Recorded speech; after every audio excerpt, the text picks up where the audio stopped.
At the showing of American Sniper at Eastern Michigan University, which is in Eastern Michigan, Kimberly, 40 students protested the film, some hopping on stage and then refusing to leave. What true heroes they are, trying to stop a film. I guess that beats protesting abuse of women in Muslim countries.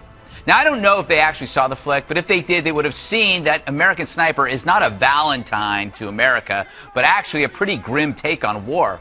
But protesters don't have to see what they protest, because it's not ever about learning or facing competing ideas. It's about silencing others so their adolescent views go unchallenged. These cowards have turned campuses into bubble-wrapped ball pits. Daycare for crybabies, where one could ignore big-ticket miseries in favor of wimpy protests about movies. Of course, they'd never protest the lockstep leftism of Michael Moore or Oliver Stone. The only villains these students ever see is the very country that defends their idiocy. And please note, the same people who cry for a safe space away from scary movies see no problem violating your space when they block traffic or shout at you at brunch. Their strategy, saying that words or ideas are no different than physical harm. It's not a movie, it's an assault. Where could they have learned that from?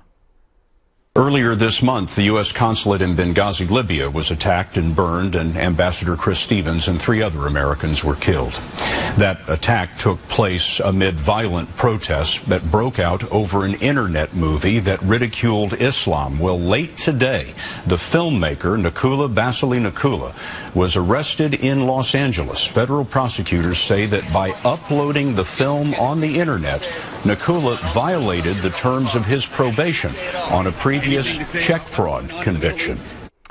Action once spoke louder than words, but now words are every bit as bad. I tell these kids to grow up, but they'd probably curl up into a ball and weep. So, Kimberly, these students, in my view, will fail in the real world if movies frighten them.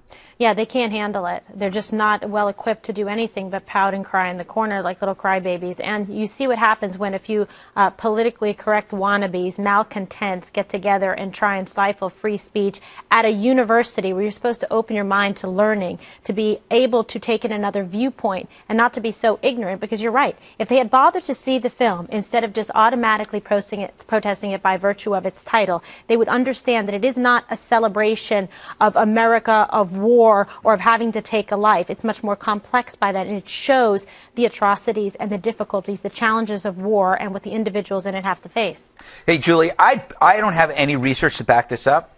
It hasn't stopped me before. But I doubt that among those protesters, there were no, like, electrical engineering majors. Do you know what I mean? People that actually have to study. Gender study. You mean they're all liberal arts students like me? Yes, like exactly. Me, right. Like me. I think your point is so well taken, because the First Amendment is something that I feel should be taught first day of college campus. Yeah. You go to college to learn about new ideas. And by the way, if you want to protest something, don't go see the movie. You protest by not paying for it. That's a good way to protest something, but preventing other people from seeing something and or expanding your horizons, to me, is insane. I don't get it. Eric, I want to just show you, this is Bradley Cooper at the MTV Movie Awards, winning an award and doing something nice. I want to thank you to MTV and the fans. I just want to say it's because of you.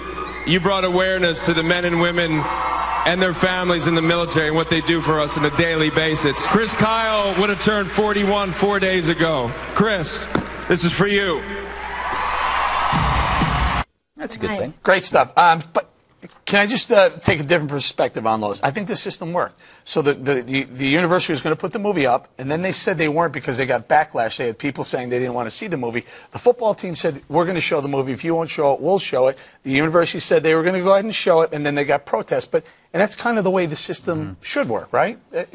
They got the movie got out there. People who didn't like it have the right to protest. Yeah, but they tried to stop it. That's the point. Well, here's the thing that I think it actually backfired on them, because the people who went to see the movie because they were interested probably saw the protesters and now would support American Sniper, seeing the movie and our military even more than before. Good point. Happy ending. All right.